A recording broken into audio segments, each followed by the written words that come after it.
Ganito din po ba kayo magluto ng paborito nyong gulay? For today's video, magluluto tayo ng simple but masustansya at murang ulam. Tara, simulan na natin. So, meron tayo ditong tirang humba na baboy. Ito na lang natin gagamitin kasi ito lang ang available sa atin. Ginisa natin ang mga spices. Inunan natin ang garlic, isunod natin ang onion at saka kamatis. Gisahin hanggang sa maging translucent ang ating onion. Ini-add na natin ang ating mga gulay.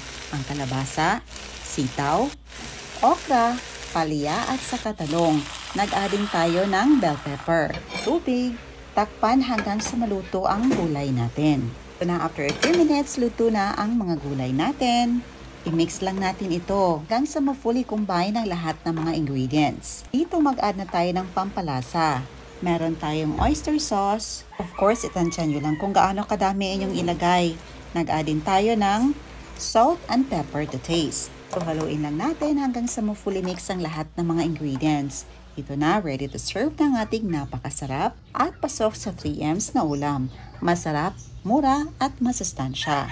Yan lang po. Salamat sa iyong panonood. See you in my next vlog. God bless you all and stay safe.